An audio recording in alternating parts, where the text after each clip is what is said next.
All right, whenever you're ready. Get out of my country or go back home. These are a few of the remarks I get, some of the ignorant remarks I get when I encounter people sometimes. Little do they know that I was born here in Garden Grove, California, so this makes it my country as much as theirs. A lot of the times, people are influenced by what the media tells them and believe whatever they see instead of doing any further research. Like 9/11 and the recent San Bernardino attacks, people began to believe that all Muslims were terrorists. And it instilled a sense of fear in people. People began to see us as monsters and stereotyped us to be evil and just plain out terrorists. However, the amount of good Muslims heavily outnumbered the amount of bad Muslims. So today, I'm going to inform you about my religion, which is Islam, ISIS, and the amount of terror Muslims have caused in America compared to all the attacks that have happened in America. What if I told you that Islam is the world's second largest religion? According to a 2010 study released in January 2011 by the Pew Research Center, Islam has 1.6 billion followers, making up over 23% of the world's population. And in 2015, there were 50 Muslim majority countries. If Islam did promote terrorism, which it doesn't, I'm sure a majority of the world would be in shambles. Islam is a religion of peace. There's actually a verse in the Quran, which is our holy book, that states, whoever kills a person unjustly, it is as if he has killed all of mankind, and whoever saves a life, it is as he saved all of mankind. According to Quran, chapter 5, section 32, clearly it shows that murder is against our religion, and it is one of the biggest sins that one could commit. Not only does it promote peace, but we pray 5 times a day in remembrance of God and of our prophets.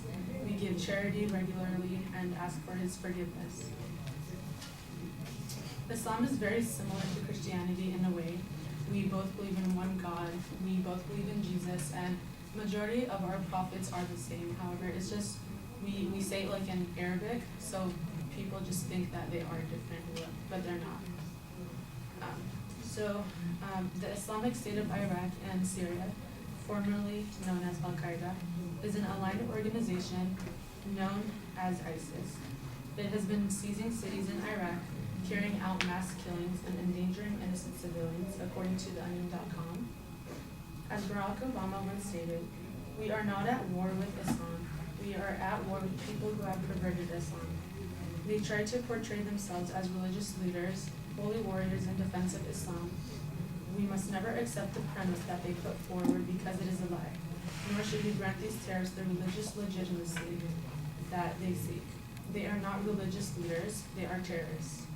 So basically what ISIS is just a terrorist organization claiming to defend our religion, Islam, but in reality they just kill those who don't properly follow the religion, which is completely against our teachings. I can speak for all Muslims when I say this. I completely agree with Barack Obama's remarks. There have been pictures circulating the internet of ISIS, and it's basically a group of around like 10 to 15 of the members, and they're all praying, facing different directions. So like one's facing towards the left, one's like backwards, they're just in all different directions. And that is also against our religion because we all pray facing one direction, which is towards northeast. And northeast is facing Kaaba, which is in Mecca, Saudi Arabia, and it's one of our holy lands. And so, yeah, they're not facing that direction. So that clearly shows they don't even know the basics of their religion. There's also another picture of them having the Holy Quran on the floor. It was on dirt, which it's not against our religion, obviously, but it's just not a good sign because we believe that the book should be in a like just a clean sanitary area, not on the floor. People walk and where there's dirt. So not only that, but all of the things that ISIS have done goes against our teachings, therefore making them un-Islamic. So the actions of a few shouldn't determine the basis of the whole religion. Not all Muslims are terrorists, but all terrorists are Muslims. I'm sure this is a common saying you guys have heard, and it isn't true. So let's start with Europe. Does anyone want to guess what % of the terrorist attacks there were committed by Muslims in the past 5 years in Europe. If anyone will be listening. It's actually less than 2%, according to thedailybeast.com. But the media does make it seem much more like it happens regularly, like every month or so. And as a 2014 study by University of North Carolina found, since the 9/11 attacks, Muslim-linked terrorism has claimed the lives of 37 Americans. In that same time period, more than 190,000 Americans were murdered. In fact, that in 2013, it was actually more likely Americans would be killed by a toddler than a terrorist. In that year, 3 Americans were killed in the Boston Marathon bombing.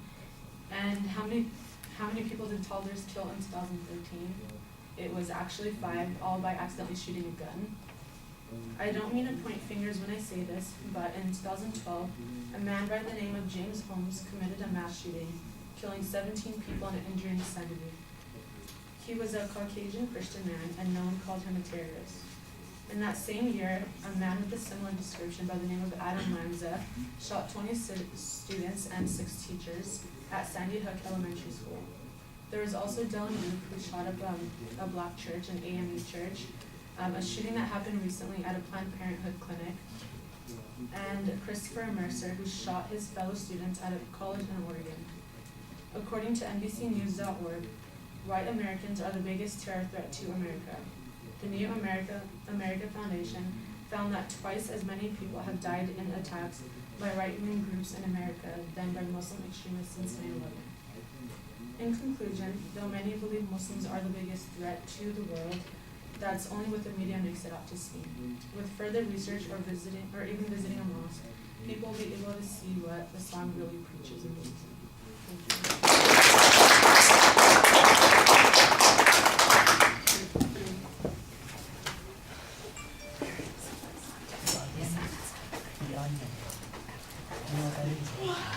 It's a fake news site. What you said was true, and then but your source was the onion.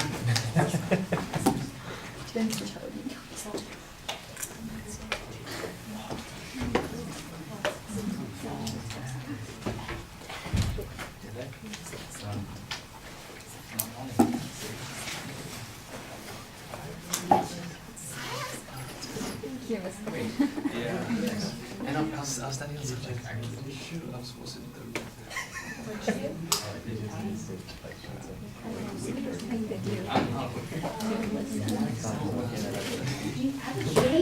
Judging by the claps, I'd like to say it's a speech.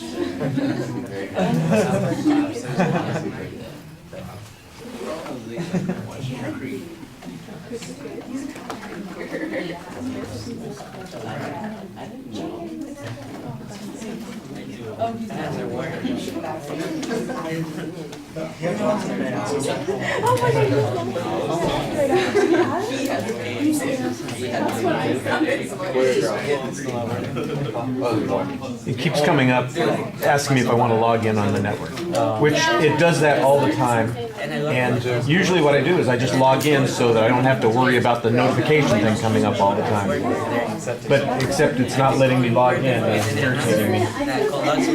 I guess I should shut off my Wi-Fi, that's what I should do. So, I could call the word definitive answer. And then I said, oh yeah, I was making time, sorry, car accident, either as soon as possible, sorry. And then the guy comes to the they take his truck, he's like all messed up. Yeah, I